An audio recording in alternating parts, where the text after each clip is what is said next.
Hello friends, welcome to my channel success ITI classes. दोस्तों, आज हम लोग देखने वाले हैं डीआरडीओ टेक्नीशियन ए का जो एग्ज़ाम होने वाला है इलेक्ट्रीशियन ट्रेड के लिए। बहुत ही इंपॉर्टेंट क्वेश्चन लिए हैं। आज की वीडियो में हम लोग पूरे 50 क्वेश्चन देखने वाले हैं ट्रांसफार्मर के। और ये वीडियो जो है इलेक्ट्रीशियन ट्रेड के लिए बहुत ही इंपॉर्टेंट होने वाली है, जिन लोगों ने भी डीआरडीओ इलेक्ट्रीशियन से फॉर्म फिलअप किया है। अब हम लोग देखने वाले हैं क्वेश्चन नंबर 1। क्वेश्चन नंबर 1 में दिया गया ट्रांसफार्मर निम्न में से किसको परिवर्तित नहीं करता है।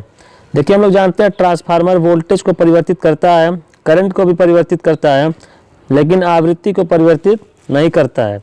क्योंकि ट्रांसफार्मर जो होता है हमारा स्टेप अप और स्टेप डाउन टाइप का होता है। स्टेप अप करेंगे तो वोल्टेज को बढ़ा देगा और करंट को घटा देगा। अगर स्टेप डाउन करेंगे तो वोल्टेज को घटा देगा और करंट को बढ़ा देगा। तो ये काम जो होता है हमारे ट्रांसफार्मर में होता है, वोल्टेज को कम ज़्यादा किया जा सकता है, करंट भी कम ज़्यादा हो जाती है। लेकिन बात कर लिया जाए आवृत्ति यानी फ्रिक्वेंसी की, तो इसको कभी भी ट्रांसफार्मर परिवर्तित नहीं करता है। अगर 50 हर्ट्ज की सप्लाई दिया गया, 50 हर्ट्ज की सप्लाई है, फ्रिक्वेंसी अगर 50 हर्ट्ज की दिया गया है, तो ये 50 हर्ट्ज ही हमारी सेकेंडरी पर जाएगी, कम ज़्यादा नहीं होती है। तो इसका ऑप्शन नंबर सी सही हो जाएगा, आवृत्ति। आइए अगला क्वेश्चन देखते हैं, क्वेश्चन नंबर 2। देखिए, क्वेश्चन नंबर 2 में पूछा गया ट्रांसफार्मर किस प्रकार की डिवाइस है। ऑप्शन दिए गए हैं स्टैटिक, रोटेटिंग, चुंबकीय, ये सभी। देखिए, ट्रांसफार्मर आप लोग देखे होंगे, ट्रांसफार्मर में कोई भी ऐसा पार्ट्स आप लोग नहीं देखे होंगे जो घूमता हो। जब कोई पार्ट्स घूमता नहीं है तो हम लोग इसको बोल सकते हैं ट्रांसफार्मर को कि ये स्टैटिक डिवाइस है। क्योंकि स्टैटिक का मतलब होता है कि इसमें कोई रोटेटिंग पार्ट्स ना हो, उसको हम लोग बोलते हैं स्टैटिक डिवाइस। इसका ऑप्शन नंबर ए सही हो जाएगा। ट्रांसफार्मर किस प्रकार की डिवाइस होगी, स्टैटिक डिवाइस। आप लोग को बता दें कि ट्रांसफार्मर की दक्षता सबसे ज़्यादा होती है। जितनी भी मशीन होती हैं, मशीन हमारी आप लोग जानते हैं कि बहुत तरीके की होती है, जैसे कि transformer, synchronous motor, synchronous generator जिसको अल्टरनेटर बोलते हैं, डीसी मोटर, डीसी जनरेटर। तो सभी मशीनों में अगर कंपेयर किया जाए तो सबसे ज़्यादा एफिशिएंसी वाली जो मशीन हमारी मिलती है वो ट्रांसफार्मर होती है। उसका रीज़न यही होता है कि ट्रांसफार्मर में कोई भी रोटेटिंग पार्ट्स नहीं होता है। जब रोटेटिंग पार्ट्स नहीं होगा तो हम लोग का एक लॉसेज होता है, जो कि फ्रिक्शन या घर्षण लॉसेज, वो ट्रांसफार्मर में नहीं होता है।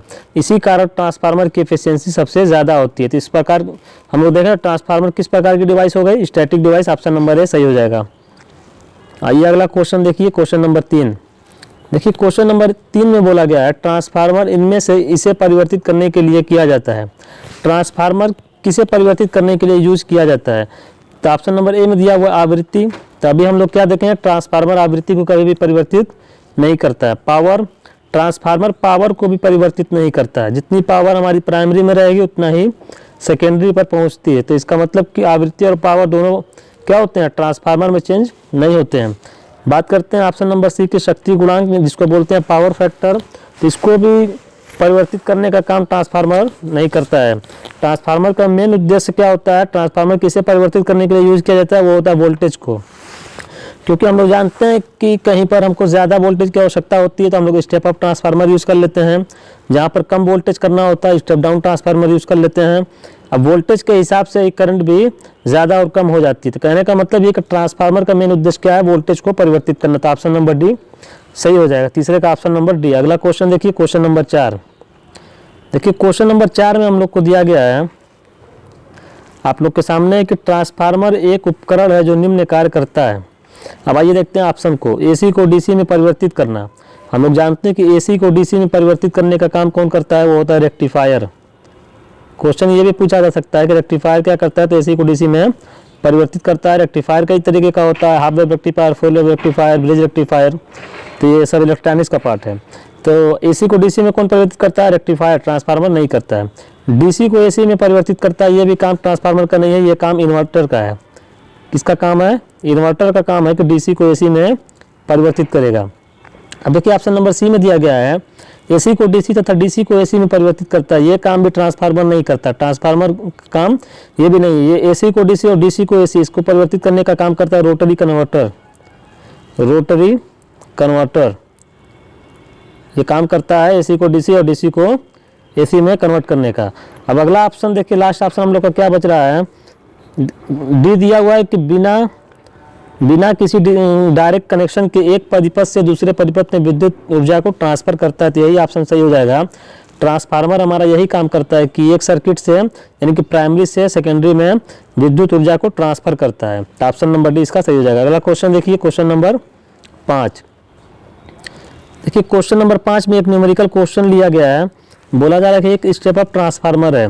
ट्रांसफार्मर कौन सा? स्टेप अप ट्रांसफार्मर के प्राइमरी साइड में करंट तथा वोल्टेज का मान क्रमशः 10 एम्पियर तथा 230 वोल्ट है और सेकेंडरी साइड में धारा का मान 5 एम्पियर है। तो सेकेंडरी साइड में वोल्टेज का मान क्या होगा?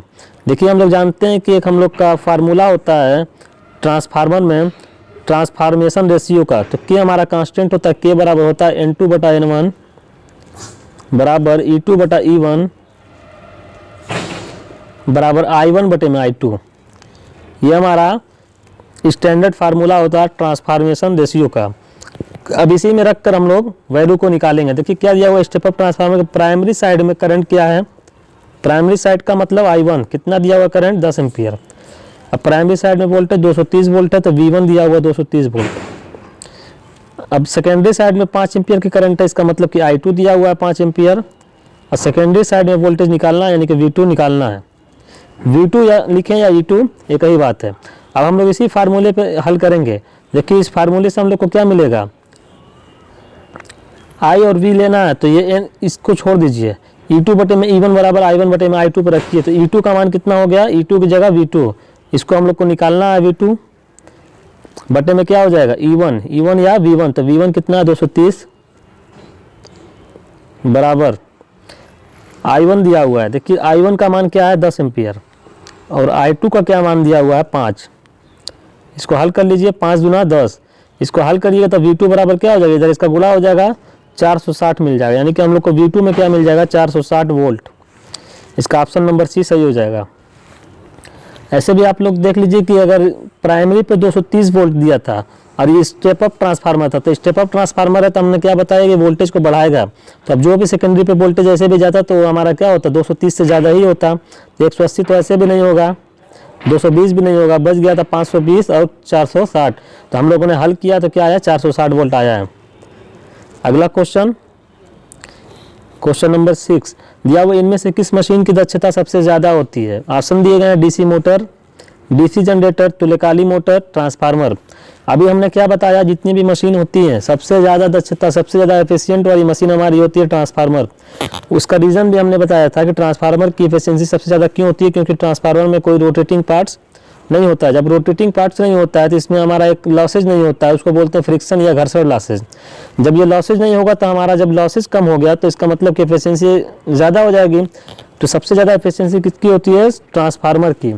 अच्छा एक शॉर्ट फॉर्म बताते हैं कि एफिशिएंसी के क्रम में। एक होता है MAI, मैं SGT। देखिए ये होता है motor, alternator, induction motor, synchronous motor, generator, transformer. इस तरीके से हमारा क्रम है, बढ़ते क्रम में एफिशिएंसी का आप लोग याद कर सकते हैं। सबसे ज़्यादा किसकी एफिशिएंसी? ट्रांसफार्मर की। आइए अगला क्वेश्चन देखते हैं, क्वेश्चन नंबर 7। क्वेश्चन नंबर 7 में पूछा गया ट्रांसफार्मर की दक्षता कितनी होती है? बताइए ट्रांसफार्मर की दक्षता कितनी होती है? 20 से 30%। ये तो एकदम नहीं होगा क्योंकि 20 से 30% तो हमारी मोटर की एफिशिएंसी भी नहीं होती, इससे भी ज़्यादा होती है। 40 से 50%, 50 से 90, 70%, 85 से 95%। तो ऑप्शन नंबर डी से जो ट्रांसफार्मर की जो दक्षता होती है वो 85% से लेकर 95% तक होती है। ऑप्शन नंबर डी सही हो जाएगा। देखिए क्वेश्चन नंबर 8 में पूछा गया है ट्रांसफार्मर में कौन सी हानि नहीं होती है? देखिए ट्रांसफार्मर में कौन सी हानि नहीं होती है हम लोग को बताना है। कॉपर लॉस, जहाँ भी देखिए वाइंडिंग आपको मिले, जहाँ भी वाइंडिंग रहेगी, वाइंडिंग का मतलब क्या? कोई कॉपर का वायर होगा या एल्युमिनियम का वायर होगा ना, जब वाइंडिंग है तो उसमें करंट अगर भेजेंगे तो कोई भी करंट जाएगी तो उसका अपना रेजिस्टेंस होगा। कोई भी हमारा अगर तार है तो उसका अपना रेजिस्टेंस होगा, तो I2R लॉस उसमें होगा, यानी कि कॉपर लॉस होगा। जहाँ भी वाइंडिंग मिल जाए वहाँ पर कॉपर लॉस जरूर होगा। अच्छा कॉपर लॉस तो होगा ही क्योंकि ट्रांसफार्मर में वाइंडिंग होती है, प्राइमरी वाइंडिंग, सेकेंडरी वाइंडिंग, तो कॉपर लॉस ट्रांसफार्मर में होता है। अब आते हैं हिस्टेरेसिस लॉस। हिस्टेरेसिस लॉस भी हमारा ट्रांसफार्मर में होता है, जो कि ट्रांसफार्मर की कोर में होता है, ये कोर लॉस के अंदर आता है। भंवर धारा हानि, भंवर धारा हानि भी हमारी ट्रांसफार्मर की कोर में होती है और ये भी लॉसेज जो होती है कोर लॉस के अंतर्गत आती है। अब बात कर लेते हैं ऑप्शन नंबर डी में रोटेटिंग लॉस। ये लॉस ट्रांसफार्मर में नहीं होता क्योंकि अभी हमने बताया कि ट्रांसफार्मर एक ऐसी डिवाइस है जिसमें कोई रोटेटिंग पार्ट्स नहीं होता है। जब रोटेटिंग कोई पार्ट्स नहीं है तो इसमें रोटेटिंग लॉस भी नहीं होगा। इसका ऑप्शन नंबर डी सही हो जाएगा। अगला क्वेश्चन देख लीजिए, क्वेश्चन नंबर 9। देखिए क्वेश्चन नंबर 9 में पूछा गया इनमें से कौन सी हानि लोड के साथ बदलती रहती है। देखिए दो तरीके की हानि की बात अभी हम लोग किए, एक को बोलते हैं आयरन लॉस, एक होता है कॉपर लॉस। अब आयरन लॉस में दो लॉसेज आते हैं, वो लॉसेज कौन से होते हैं, hysteresis loss plus eddy current loss. अब देखिए आयरन लॉस में दो लॉसेज आते हैं जो कि हिस्टेरेसिस लॉस और एडी करंट लॉस होते हैं। अब इसी आयरन लॉस को हम लोग कोर लॉस भी बोलते हैं। क्या बोलते हैं, आयरन लॉस को बोलते हैं कोर लॉस, क्योंकि ये ट्रांसफार्मर की कोर में ही होता है। तो अब बात कर लीजिए कौन सी हानि लोड के साथ बदलती है, कौन सी नहीं बदलती है। देखिए कॉपर लॉस जो होता है, ये होता है I²R, ये हमेशा लोड के साथ बदलती रहती है। कॉपर लॉस जो होता है लोड के साथ बदलता रहेगा, लेकिन आयरन लॉस जो होता है वो लोड के साथ वेरी नहीं करता है। लोड को चाहे आप लोग इंक्रीज करिए डिक्रीज करिए, लेकिन कोर लॉस जो होता है या आयरन लॉस बोल रहे हैं, या आयरन लॉस में कौन कौन से लॉस आते हैं, हिस्टेरेसिस और एडी करंट लॉस, दोनों लॉस जो होते हैं कोर लॉस और कोर लॉस के अंतर्गत आते हैं और ये लोड के साथ वेरी नहीं करते हैं। अब आइए क्वेश्चन पर, इनमें से कौन सी हानि लोड के साथ बदलती रहती है। तो हिस्टेरेसिस हानि और भंवर द्वारा हानि। देखिए ऑप्शन में दिया गया है ये जो होती है नहीं बदलती है। अब कौन सी बदलेगी, कॉपर हानि। तो इसका ऑप्शन नंबर सी सही है, कॉपर हानि जो होती है लोड के साथ बदलती रहती है। आइए अगला क्वेश्चन देखिए, क्वेश्चन नंबर 10। क्वेश्चन नंबर 10 में बोला गया इनमें से कौन सी हानि लोड के साथ नहीं बदलती है। अब हम लोग को बताना है कौन सी हानि लोड के साथ नहीं बदलती है। देखिए हिस्टेरेसिस हानि और भंवर द्वारा हानि ये लोड के साथ नहीं बदलती है, अभी हमने बताया क्योंकि ये कोर लॉस में आती है। कॉपर हानि तो बदलती है, हम लोग को बताना है कि कौन सी नहीं बदलती है। तो देखिए ए और बी दोनों जो है हानि लोड के साथ नहीं बदलती है, तो इसका ऑप्शन नंबर ई सही हो जाएगा। ऑप्शन नंबर ई इसमें जोड़ लीजिए कि ए व बी दोनों, यानी कि ए व बी दोनों क्या है, कोर लॉस है और दोनों लोड के साथ बदलती नहीं है, तो इसका ऑप्शन नंबर ई सही हो जाएगा, ए व बी दोनों। आइए अगला क्वेश्चन देख लीजिए, क्वेश्चन नंबर 11। एक ट्रांसफार्मर में प्राइमरी साइड में वोल्टेज 220 वोल्ट है और धारा 20 एम्पियर है, और सेकेंडरी साइड में वोल्टेज क्या है 110 वोल्ट है, धारा 40 एम्पियर है। तो यह कौन सा ट्रांसफार्मर है।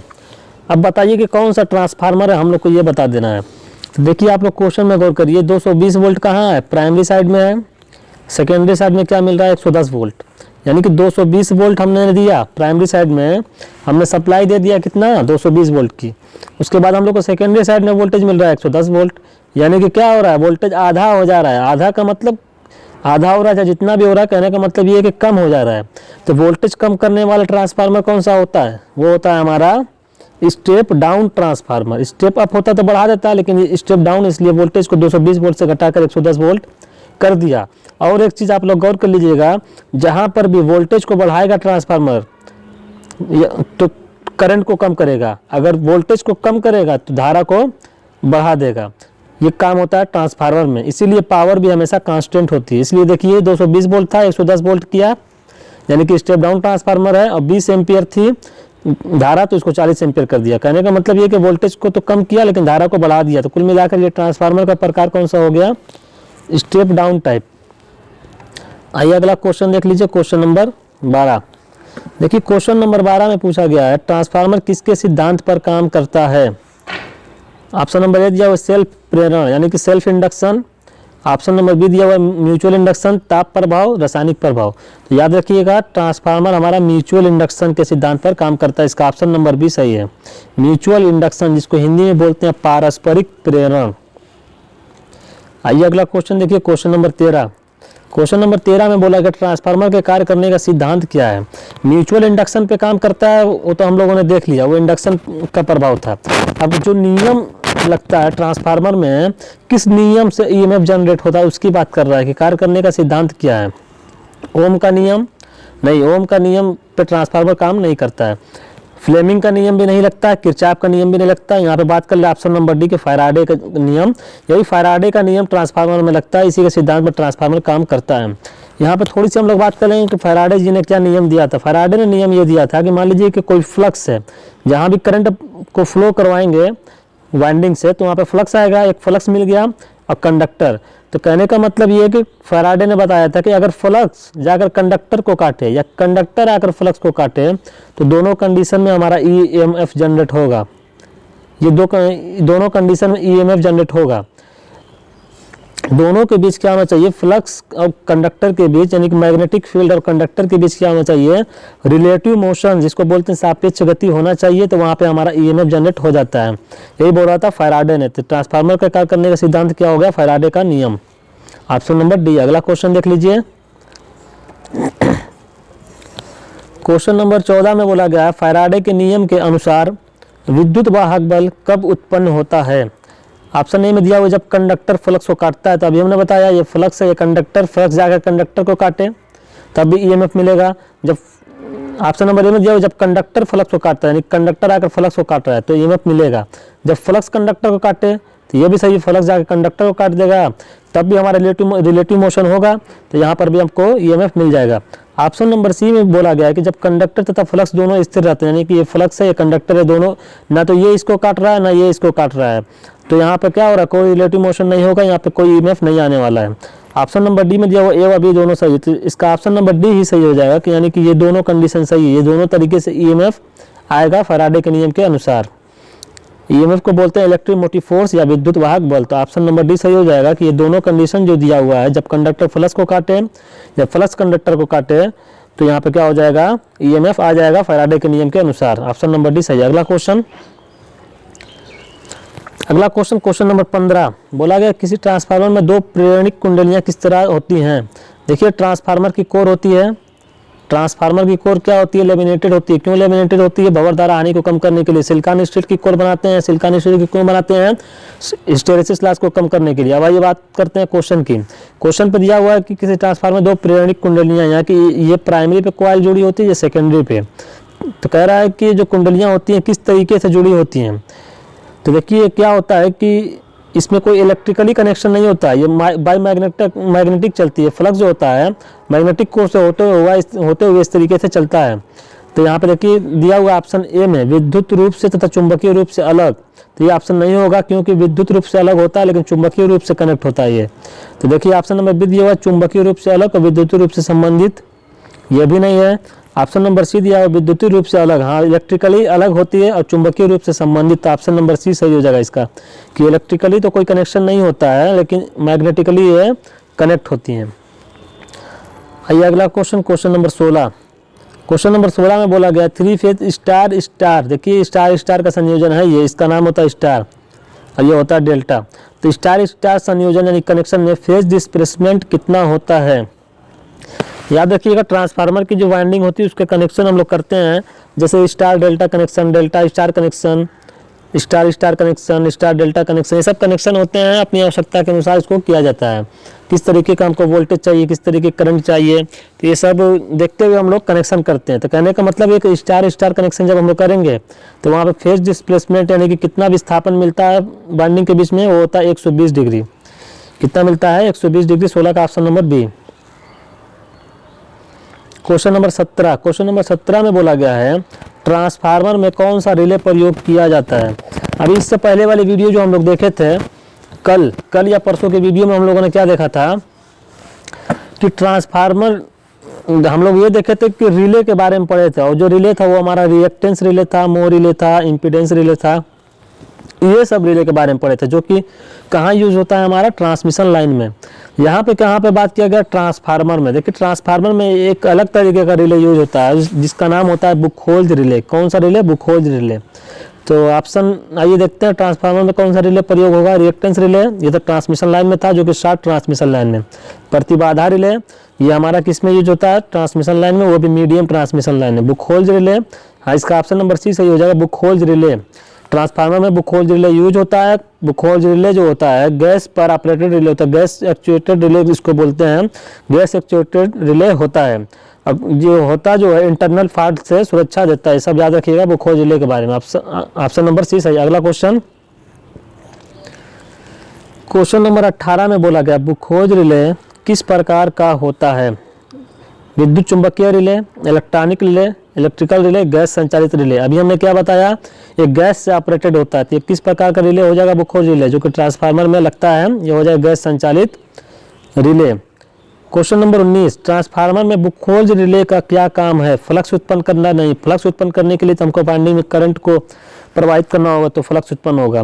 वोल्टेज उत्पन्न करना, ट्रांसफार्मर का काम है वोल्टेज वो भी ट्रांसफार्मर वोल्टेज उत्पन्न नहीं करता। ट्रांसफार्मर वोल्टेज को क्या करता है, स्टेप अप और स्टेप डाउन करता है। कहने का मतलब बुखोज रिले का काम फ्लक्स ना उत्पन्न करना है, ना तो वोल्टेज उत्पन्न करना है।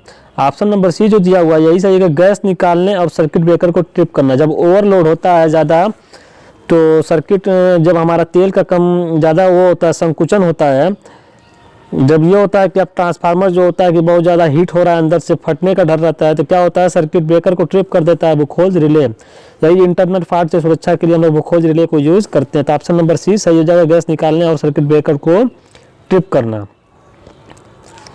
अगला क्वेश्चन, क्वेश्चन नंबर 20, दिया गया ट्रांसफार्मर तेल का न्यूनतम फ्लैश पॉइंट कितना होना चाहिए। देखिए हमारा होता है फ्लैश पॉइंट। फ्लैश पॉइंट से रिलेटेड क्वेश्चन डायरेक्ट एग्जाम में पूछा जाता है कि न्यूनतम फ्लैश पॉइंट कितना होना चाहिए। इसको याद रखिएगा, 140 डिग्री सेल्सियस न्यूनतम फ्लैश पॉइंट होना चाहिए। अगला question, question number 21। Question number 21 में पूछा गया है, एक ट्रांसफार्मर की द्वितीयक कॉइल पर तार के घुमाव की संख्या में वृद्धि करने से क्या होगा। द्वितीयक धारा में वृद्धि, प्राइमरी धारा में वृद्धि, द्वितीयक धारा में कमी, द्वितीयक धारा में कोई प्रभाव नहीं होता। यानी कि कहने का मतलब है कि नंबर ऑफ टर्न्स को चेंज करने से द्वितीयक साइड पर करंट पर क्या प्रभाव पड़ेगा उसके बारे में हम लोग को बताना है। उसके लिए हम लोग को सबसे पहले आना होगा इसके इक्वेशन पर। ट्रांसफार्मर में जो इक्वेशन मिलता है E बराबर 4.445 m F इंटू एन। अब आइए बात करते हैं E जो है EMF यानी वोल्टेज डायरेक्टली प्रोपोर्शनल n के। अब क्या कर रहा है, द्वितीयक कॉइल पर तार के घुमाव की संख्या में वृद्धि। तार के घुमाव की संख्या में वृद्धि का मतलब n का मान बढ़ रहा है, नंबर ऑफ टर्न्स बढ़ा दिया। नंबर ऑफ टर्न्स बढ़ा दिया तो E बढ़ जाएगा, इसका मतलब कि वोल्टेज बढ़ गया। याद रखिएगा, जब वोल्टेज बढ़ गया तो क्या हो जाएगा, जहाँ पर वोल्टेज बढ़ता है तो वहाँ पर करंट कम हो जाती है। हमने अभी क्या बताया, ट्रांसफार्मर अगर वोल्टेज को बढ़ाएगा तो वो हमारा स्टेप अप ट्रांसफार्मर होगा, और वो अगर ट्रांसफार्मर वोल्टेज बढ़ा देगा तो करंट को घटा देगा। तो यहाँ पे यही बोला है कि घुमाव में वृद्धि किया गया, यानी कि नंबर ऑफ टर्न्स बढ़ा दिया गया तो EMF बढ़ गया। जब EMF बढ़ गया तो सेकेंडरी पे करंट जो हो जाएगी वो घट जाएगी। तो इसमें देखते हैं द्वितीयक धारा में कमी कहाँ है। तो देखिए द्वितीयक धारा में वृद्धि नहीं होगा, प्राइमरी धारा में वृद्धि ये भी नहीं होगा, द्वितीयक धारा में कमी। ऑप्शन नंबर सी सही हो जाएगा कि द्वितीयक धारा में कमी हो जाएगी। आइए अगला क्वेश्चन, क्वेश्चन नंबर 22, ट्रांसफार्मर की रेटिंग किस में होती है।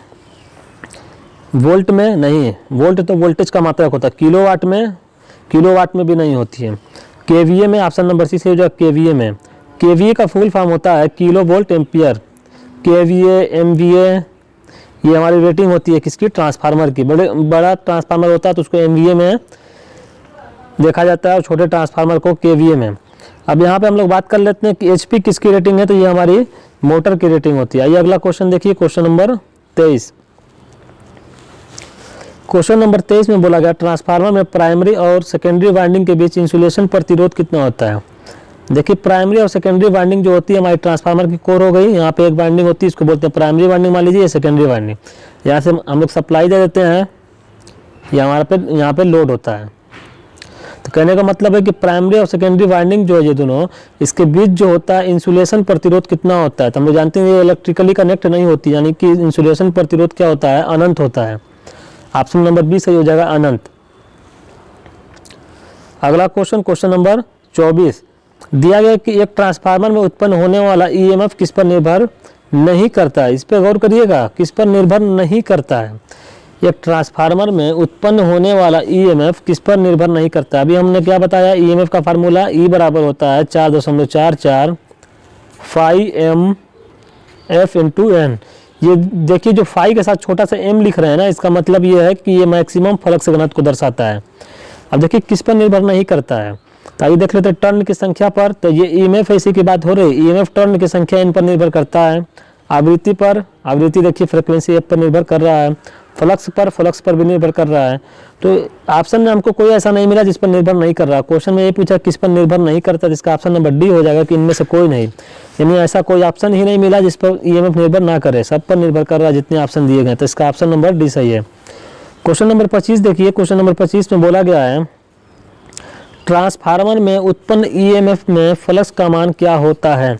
अभी हमने क्या बताया, E बराबर 4.445 m F इंटू एन। यही हमारा फ्लक्स है फाई एम। अब फाई एम में आप लोग गौर करें तो एम जो दिया हुआ है अभी हमने क्या बताया, मैक्सिमम मान को दर्शाता है। तो ट्रांसफार्मर में जो फ्लक्स फाई होता है हमारा कौन सा मान का होता है, मैक्सिमम मान का। तो इसका ऑप्शन नंबर सी सही हो जाएगा, मैक्सिमम मान। आइए अगला क्वेश्चन देखिए, क्वेश्चन नंबर 26। देखिए क्वेश्चन नंबर 26 में बोला गया यदि एक ट्रांसफार्मर के द्वितीयक के फेरों को दोगुना कर दिया जाए और प्राइमरी के वोल्टेज को आधा कर दिया जाए तो द्वितीयक वोल्टता क्या होगी। देखिए इसके लिए क्या करेंगे, हम लोग डायरेक्ट फार्मूला लगाएंगे, E2/E1 बराबर N2/N1, ये फार्मूला होता है। अब द्वितीयक वोल्टता की बात कर रहा है, E2 क्या होगा, तो E2 का मान निकालिए। E2 बराबर क्या हो जाएगा, N2/N1 इंटू E1 हो जाएगा। अब देखिए हम लोग इधर लिखते हैं, N2 को क्या कर रहा है, देखिए द्वितीयक फेरों को दोगुना कर रहा है, यानी कि द्वितीयक फेरा N2 है, इसको दोगुना कर दीजिए तो 2N2 कर दीजिए, ठीक है। N1 को चेंज नहीं किया है तो यहाँ पे N1 रहने दीजिए। E1 को क्या किया है, E1 को देखिए क्या कर रहा है, प्राइमरी वोल्टेज है, इसको क्या कर रहा है, आधा, तो 1/2 कर दीजिए, ये हो जाएगा E1। अब देखिए 2 से 2 कैंसिल हो गया तो हम लोग को क्या मिल जाएगा, 2 से 2 कैंसिल, यहाँ पे N1 N2 E1 यही मिला। तो डायरेक्ट हम लोग को फार्मूला जो फिर मिल रहा है E2/E1 बराबर N2/N1। तो कहने का मतलब कोई चेंजेस हुआ क्या, देखिए यहाँ से हम लोग चले तो यहीं पर आ गए, यानी कि फार्मूले में कोई चेंज नहीं हुआ, इसका मतलब कि वोल्टेज में कोई चेंजेस नहीं हो रहा। तो इसका ऑप्शन नंबर डी सही हो जाएगा कि इसमें कोई भी परिवर्तन नहीं होगा, option number D. Question number 27 दिया गया है, एक ट्रांसफार्मर की आधे भार का मतलब हाफ लोड पर ताम्र हानि पूरे भार पर ताम्र हानि की तुलना में होगी। देखिए अभी हमने क्या बताया था कि हमारा 2 तरीके का लॉसेज जो होता है ट्रांसफार्मर में, एक होता है कॉपर लॉस, एक होता है आयरन लॉस।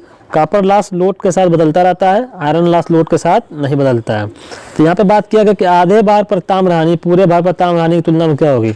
याद रखिएगा जो कॉपर लॉस होता है, कॉपर लॉस जो होता है वो होता है I2R के समानुपाती। I जो होता है हमारा लोड होता है। तो अगर देखिए अगर हम लोग लोड को आधा कर देंगे, मान लीजिए लोड को आधा करने का मतलब होता है 1/2 करेंगे तो स्क्वायर के रूप में बदलता है।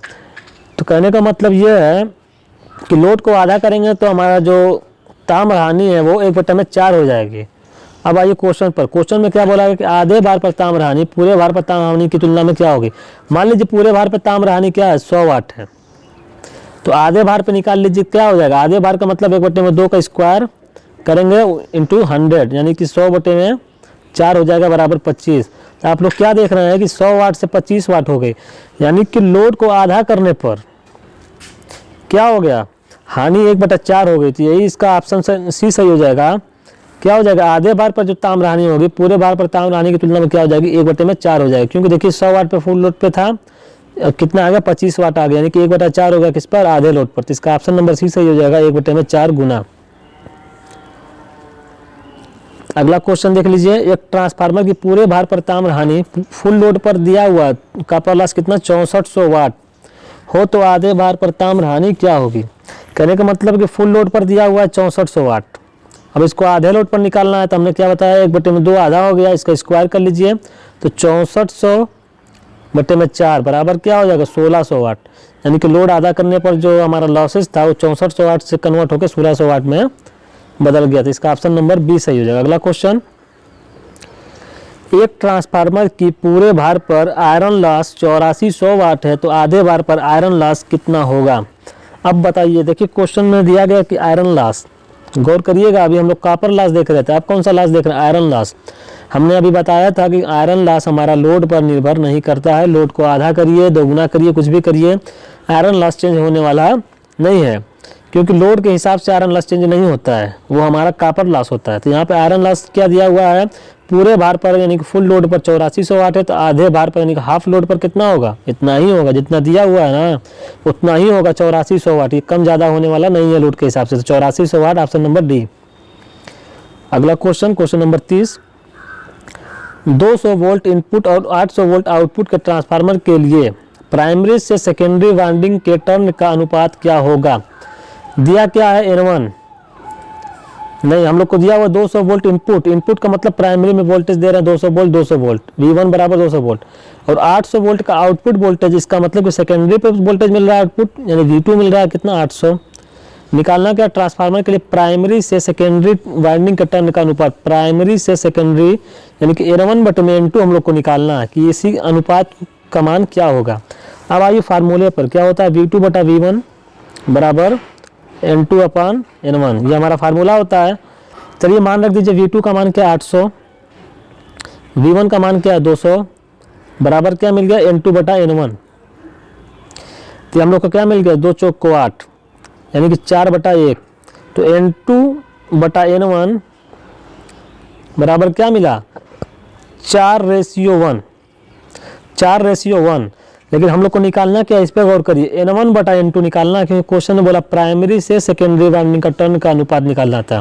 तो N2/N1 दिया हुआ 4:1, तो N1/N2 जब करेंगे N1/N2 तो ये हम लोग को मिल जाएगा 1:4। क्या मिल जाएगा 1:4, ऑप्शन नंबर डी से हो जाएगा 1:4। अगला क्वेश्चन, क्वेश्चन नंबर 31 दिया हुआ कि यदि करंट ट्रांसफार्मर का मतलब सीटी जो कि स्टेप अप टाइप का ट्रांसफार्मर होता है, इसकी रेटिंग दे दिया 100/5 एम्पियर हो, तो गुणन घटक मल्टीप्लिकेशन फैक्टर का मान क्या होगा। के बराबर होता है हमारा IP/IS यानी कि प्राइमरी टू सेकेंडरी करंट जो होती है, हम लोग जानते हैं कि ट्रांसफार्मर में हमारा जो टर्न रेशियो होता है वो I1/I2 ही होता है। तो IP/IS यानी प्राइमरी टू सेकेंडरी करंट का रेशियो जो हो जाएगा मल्टीप्लिकेशन फैक्टर हमारा होगा। तो IP यानी प्राइमरी करंट कितना है 100, सेकेंडरी भी कितना मिल रहा है 5 एम्पियर, तो हम लोग को क्या मिल जाएगा 20 मिल जाएगा, 5 दूना 10 0.5, तो हम लोग को कुल मिलाकर 20 एम्पियर की करंट मिलेगी। करंट नहीं मल्टीप्लिकेशन फैक्टर का कोई यूनिट या मात्रक नहीं होता है, तो इसका ऑप्शन नंबर 20 हो जाएगा 20।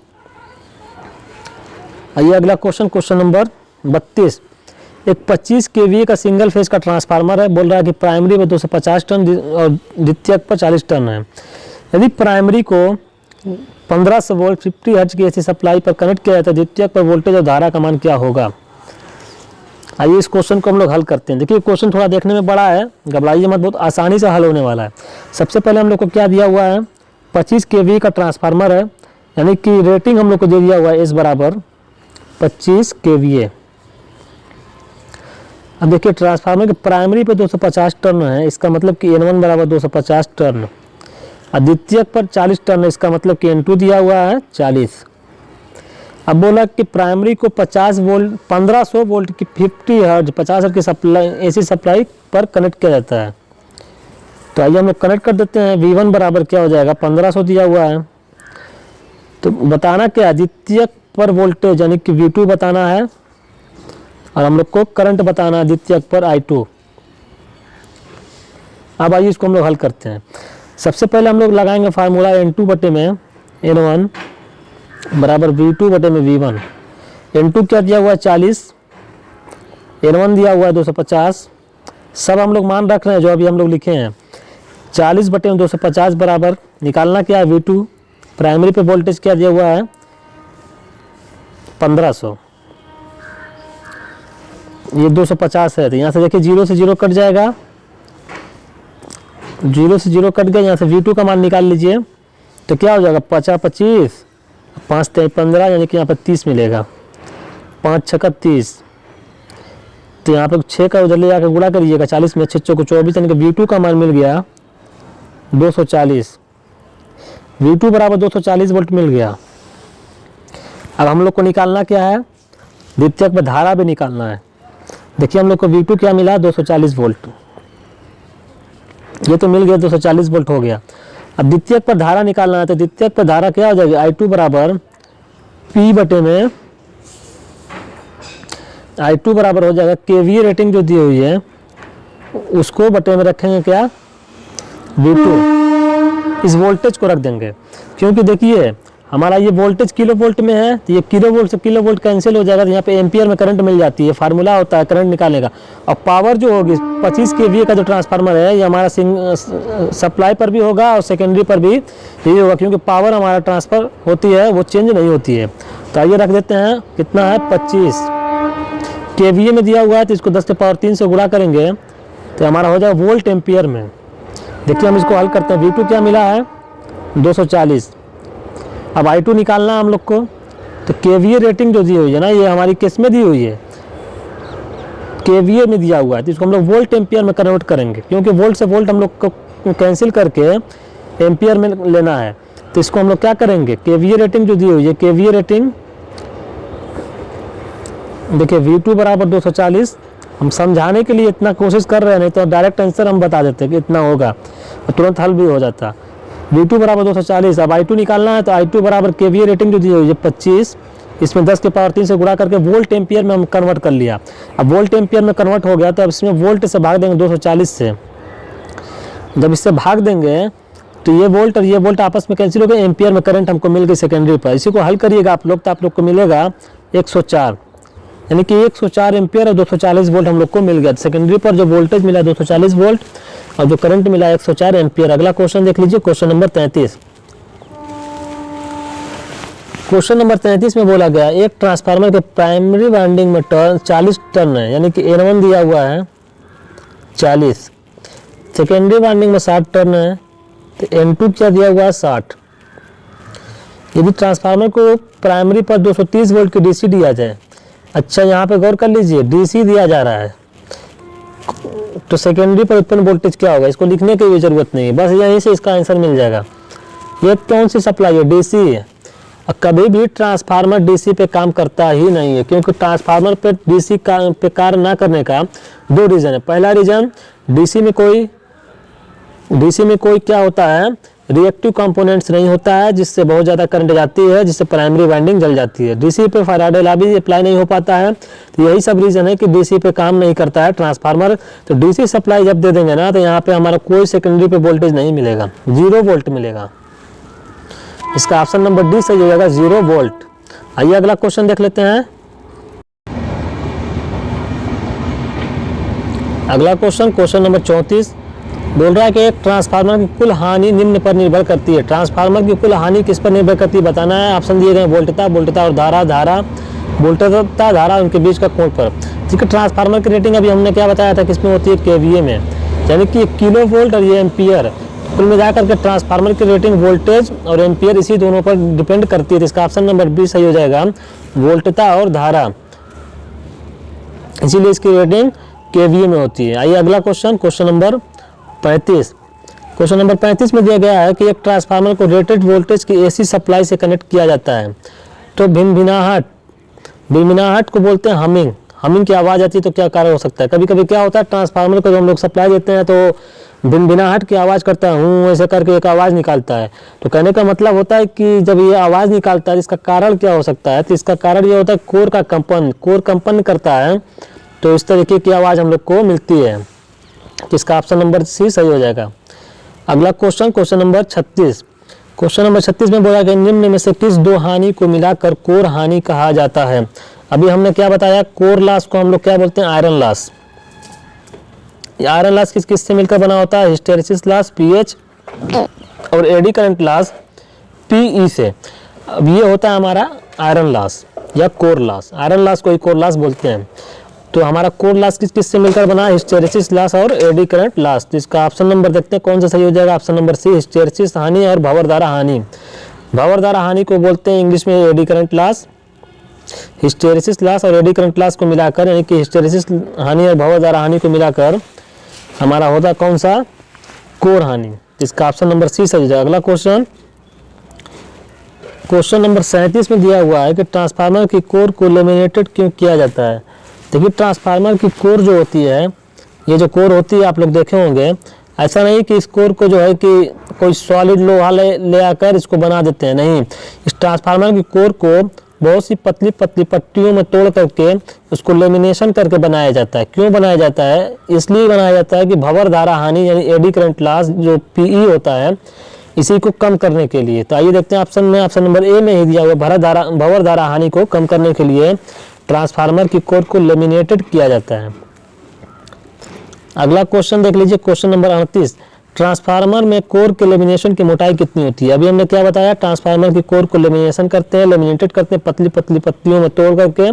क्यों करते हैं, भंवरधारा हानि को कम करने के लिए। अब जो लेमिनेशन कर रहे हैं पतली पत्तियों में तोड़कर, तो उसकी मोटाई कितनी होती है, वो होती है 0.3 mm से लेकर 0.5 mm तक। ऑप्शन नंबर सी सही हो जाएगा। अगला क्वेश्चन, क्वेश्चन नंबर 39।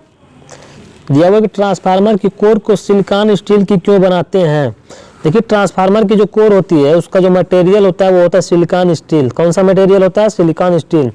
अब सिलिकॉन स्टील का इसलिए बनाते हैं क्योंकि सिलिकॉन स्टील की तो पहला रीजन ये होता है कि प्रीमेबिलिटी हाई होती है। प्रीमेबिलिटी जो होता है वो हमारा मैग्नेटिक सर्किट में आप लोग पढ़ेंगे, जितना ज़्यादा प्रीमेबिलिटी होगा कोई मटेरियल का उतनी ईजिली करंट को, उतनी ईजिली क्या होता है, फ्लक्स का प्रवाह होता है। तो पहला रीजन तो ये भी हो सकता है कि प्रीमेबिलिटी हाई होती है। दूसरा रीजन ये है कि सिलिकॉन स्टील यूज करने से हमारा एक लॉसेस कम हो जाता है, उसको हम लोग बोलते हैं हिस्टेरेसिस लॉस। हिस्टेरेसिस लॉस को कम करने के लिए सिलिकॉन स्टील का बनाते हैं। इसका ऑप्शन नंबर सी सही हो जाएगा, हिस्टेरेसिस हानि को कम करने के लिए। तो दोनों क्वेश्चन याद रखिएगा, एडी करंट लॉस करना होता है तो लिमिटेड करते हैं, और हिस्टेरेसिस लॉस करना कम करना होता है सिलिकॉन स्टील का बना लेते हैं। अगला question, question number 40। Question number 40 में बोला जा रहा है ट्रांसफार्मर की कोर को हिस्टेरेसिस हानि से बचाने के लिए सिलिकॉन स्टील की कोर बनाते समय सिलिकॉन की मात्रा कितना मिलाया जाता है। इस क्वेश्चन में देखिए एक चीज़ तो ये बोल दिया कि सिलिकॉन स्टील की हम लोग इसलिए बनाते हैं कि हिस्टेरेसिस हानि से बचा जा सके। अब इसकी बात कर रहा है कि सिलिकॉन की मात्रा कितनी होती है। सिलिकॉन स्टील, सिलिकॉन और स्टील दो मटेरियल है ना, तो इसमें सिलिकॉन कितना होता है इसको हम लोग को बताना। सिलिकॉन हमारा होता है 3 से 5%, ऑप्शन नंबर सी। बहुत ज़्यादा सिलिकॉन अगर मिला देंगे तो हमारी कोर क्या हो जाती है, भंगुर हो जाती है, यानी कि टूटने लगती है। तो इससे बचने के लिए सिलिकॉन जो है 5% तक ही मिलाते हैं, 3% से 5% तक। क्वेश्चन पूछा गया एग्जामिनेशन में। क्वेश्चन नंबर 41 दिया हुआ ट्रांसफार्मर में चुंबकीय प्रवाह का मार्ग होना चाहिए। देखिए ट्रांसफार्मर की जो कोर होती है ना, इसका जो मार्ग होता है, यहाँ से फ्लक्स हमारा निकलेगा तो ऐसे ऐसे जाता है, तो ये जो मार्ग होना चाहिए इसी की बात कर रहे हैं, कैसा होना चाहिए।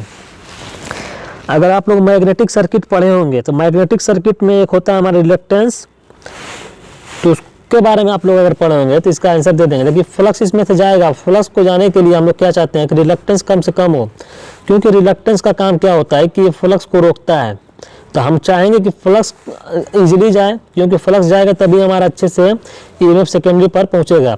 तो फ्लक्स को इजीली ले जाने के लिए हम लोग चाहते हैं कि रिलक्टेंस कम से कम हो, ताकि फ्लक्स को रोकने के लिए रुकावट कम से कम हो। तो फ्लक्स को कम से कम ज़्यादा से ज़्यादा पहुंचाने के लिए रिलक्टेंस को कम से कम रखना होता है। तो ट्रांसफार्मर में चुंबकीय प्रवाह का मार्ग किस तरीके का रखना चाहिए, लो रिलक्टेंस का। तो इसका ऑप्शन नंबर 20 होगा, निम्न प्रतिअष्टम। प्रतिअष्टम में बोलते हैं रिलक्टेंस को,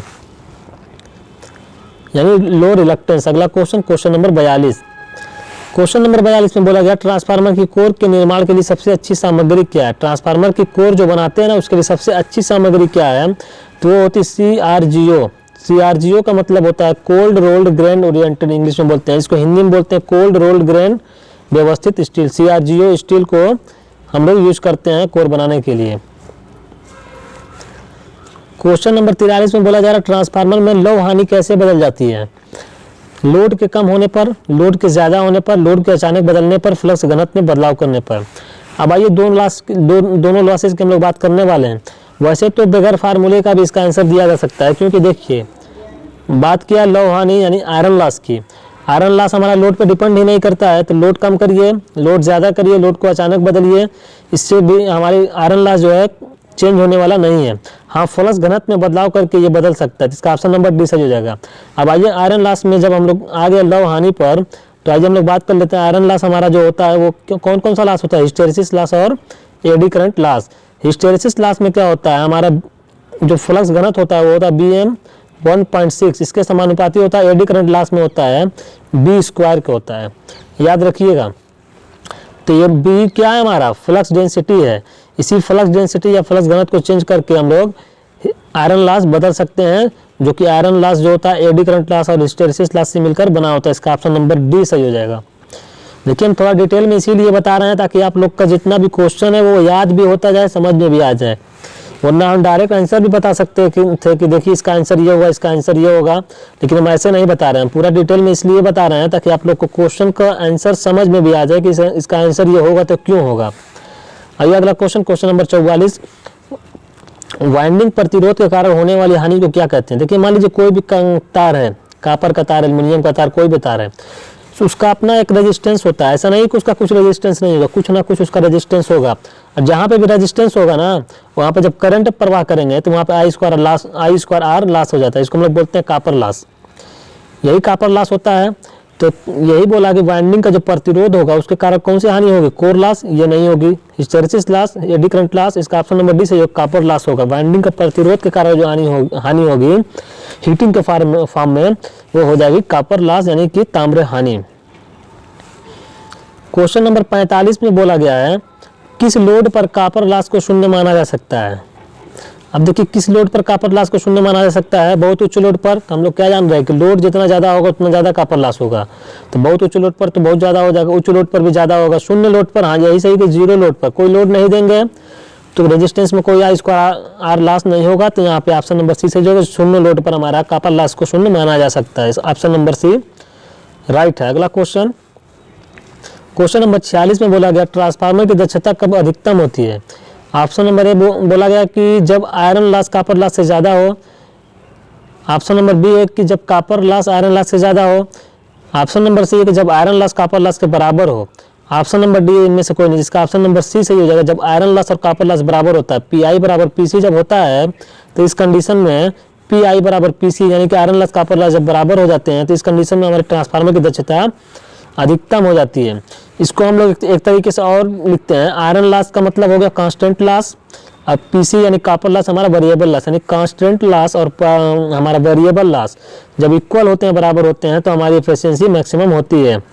ऑप्शन नंबर सी सही हो जाएगा। अगला क्वेश्चन नंबर 47, ट्रांसफार्मर में घर्षण हानि होती है। घर्षण हानि बहुत ज़्यादा, बहुत कम, लोड पर निर्भर करती है, शून्य। अभी हमने क्या बताया, ट्रांसफार्मर में कोई भी रोटेटिंग पार्ट्स होता ही नहीं है, कोई भी घूमने वाला पार्ट्स नहीं होता है। जहाँ पे घूमने वाला पार्ट्स नहीं होगा वहाँ पे घर्षण हानि नहीं होगी।